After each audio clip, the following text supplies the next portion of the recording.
I blew it.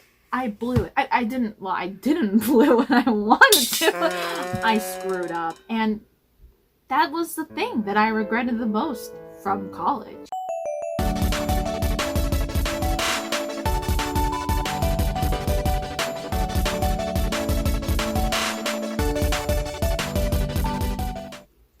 Hello, Blossoms and random internet passerbyers. Cherry here.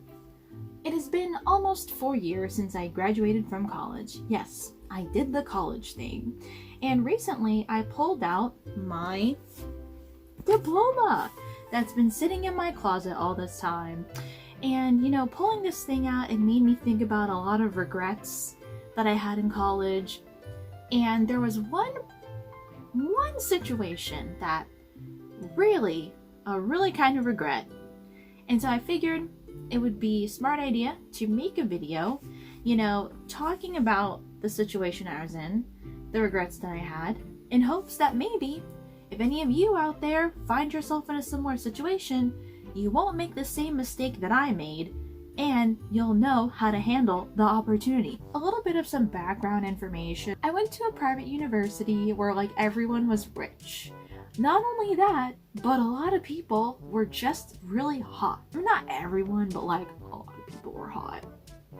And so the reason why I ended up in a private university was because I was sold on the idea that a private university is better because the class sizes are smaller, the school have a better brand name, this, that, and the other. It didn't matter how small the class size was, I still didn't talk. Everyone had a MacBook, and I did not. A lot of people came like from international, like from other countries, and they came from up like in the northeast part of the United States. So rich kids from northeastern part of the United States come down to Florida for college so they can party and go to the beach and show off their hot bodies. I was intimidated. Once I got into my junior year? No. Yeah.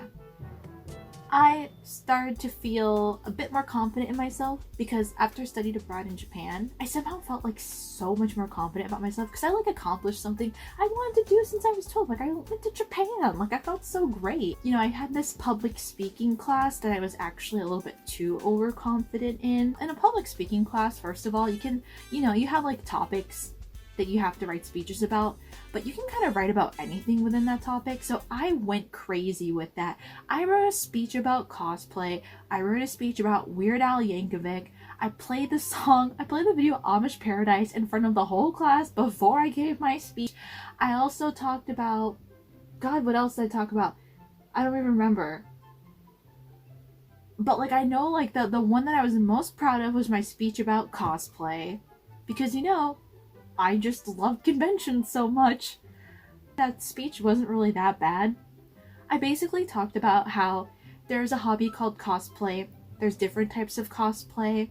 People make all these different things. It's very like community based, and many people are very entrepreneurial about it, you know, because I went to the business college at my university, so I'd make it businessy. So I talked about how the entrepreneurial spirit of cosplayers, and I talked about Yaya Han, I talked about like all these people and stuff. I was really proud of it. Okay, it really wasn't that bad, but I still talked about cosplay, which is kind of crazy. Whatever. So I was so proud of that. I was so freaking proud of that speech. I was so proud of it that I entered the campus-wide speech contest with it. So I went and I entered the campus-wide speech contest with my speech about cosplay. And so, you know, I go there with my suit because we have to dress up for it. And so then I noticed, you know, I was kind of scoping around the place, you know, waiting, being a little bit socially awkward because I didn't really know I didn't know anyone there, so I didn't really talk to anyone. So I was just kind of like walking around the area, just kind of trying to play it cool, but also trying to pass the time because I arrived there too early. So I ended up seeing some of the people doing their speeches, and one of the people there to present one of their speeches is a really handsome guy that I had noticed around campus. Never heard him talk, never had a class with him. I think he might have been the year lower than me or something. I don't know, but I just noticed him. Did not know really what his whereabouts were, but all I knew was that he had really nice cheekbones. They were really high. His skin was like a golden brown kind of color, probably like the same color as me, maybe a little bit darker. Couldn't really tell where he was from.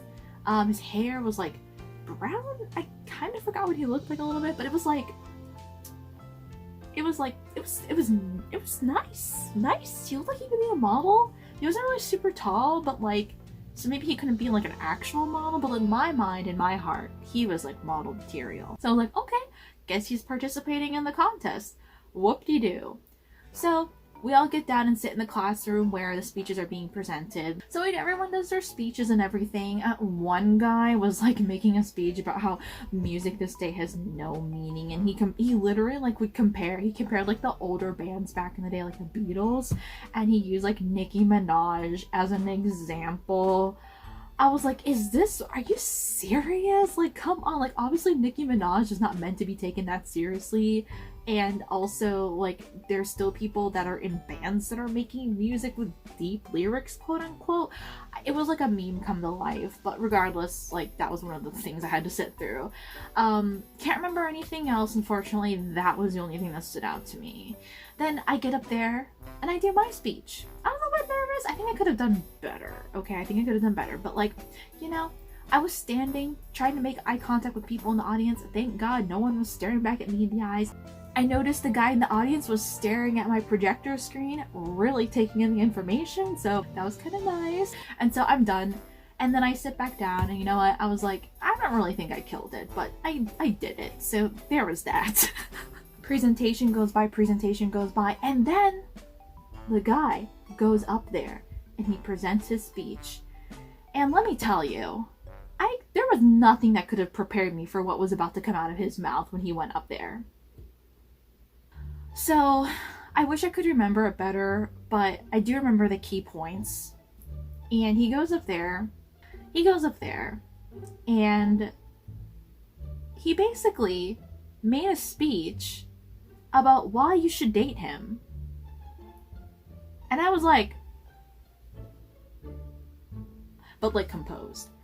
And so he talked about, I forget which country. I'm gonna say Egypt, but I don't think that was it. But I know it was a country in that area. So just to make things simple, I'm gonna say Egypt. So he talked about how he's from Egypt. And he is like a celebrity in Egypt. And he had been on TV and like some other things. I don't remember exactly, but he was like well known in Egypt for being like a bit of a star. So he talked about that if you were to date me, I could show you the life of like fame and fortune, basically. And you would be celebrity status. And he was talking about all that. And he was talking about that he honestly had money. You know, he said that he would, I'm not kidding. Like, that's his speech was, you know, a little bit more information, but that was the gist, that he was an Egyptian celebrity looking for someone to date him. He talked about how he was good looking. He wasn't wrong in that. I mean, I could question him about the validity of him being a celebrity, but the validity of him having a nice face was definitely factual. You know, he went on and on, like the audience was laughing. He kept a very, not like serious face, but like he didn't like laugh along with it. So like he was serious, like he was not joking. You can tell when someone's like serious and they're like telling a joke and it's like deadpan or whatever, you know. But he had a bit of sincerity and seriousness mixed with it. So like, you know, he wasn't like joking. So he talks about that. And then the final slide of the presentation was his phone number. And he ended up basically with like, call me or something like that, you know, hit me up, whatever. And then, you know, the audience did their standard clap, you know, applause, whatever. And that was the end. And I was like, oh, he did not specify who he wanted to call him. He just made it an open call to just about anyone. And I thought to myself, whoa, hello? The speech contest continues. More people do their speeches. He's just kind of sitting there in the audience, like, I don't know. I'm kind of sitting there in the audience as well, like, I don't know. And then it ends. And then they do like a little deliberation, you know? And then they do announce the winners. Well, none of us got a place. And I think the guy talking about Nicki Minaj got something. Neither of us got a place, so I was like, oh, okay, we already have something in common. And the speech is over. Speech contest is over. And then we all get up, and then, like, on the outside, there's, like, refreshments and everything for people to kind of, like, mingle or what have you. And so I was thinking to myself, you know what? Like, this guy, I think is handsome. He's apparently a celebrity, which would definitely make life not boring, and I don't like to live life boringly. And he's financially stable, which at the time I didn't really think to be that important. But, you know, it's definitely not a negative thing, right? So, thought to myself, you know what? I should try to talk to him. I mean, I don't really know what I would say. I could be like up front and be like, so I saw your phone number on the screen. Would you also like mine? Or I could just say something like, hey, I noticed none of us got a place in the speech contest, but I thought it was nice. Or something like that. And I was kind of thinking about it in my head, you know, this is my chance. Like, he wanted someone to talk to him. I could be that someone. So I was just kind of like looking at him, like not like looking at him, but just like keeping aware of like where he was, you know? And then, you know, eventually I never talked to him. I never walked up to him. I never did anything. I never even went into close proximity of him. I just went back to my dorm room. And then the days continued, and eventually I graduated, and I never talked to him. And I just, you know, it's been maybe 5 years since that day. And I think about it because who knows? Maybe I could have been his type. I mean, I could not be doing this whole thing right now. I could be on actual media in Egypt. They might think that I'm interesting. Who knows? I mean, with the virus and everything happening right now, I mean, obviously it wouldn't be anything. But I could be living inside a big house, not worried about finances, not having to work. Oh my gosh, I don't even remember his name. I can't even try to look him up on Facebook. I blew it. I didn't blow it when I wanted to. I screwed up. And that was the thing that I regretted the most from college. I had that chance and I didn't take it. And here's the thing, you know, maybe I could have did I really have this hair dangling from my scrunchie this entire time? Wow. I could have walked up right to him and talked to him and made an absolute fool of myself. And he could have flat out rejected me. Fine. At least I would have known that I would have never been able to live that life. But I didn't even give it a shot. And now I'm just sitting here like, what if I did? What if the reason why he had a hard time finding an actual girlfriend was because he didn't know me? What if he's still single? I am? Oh my god.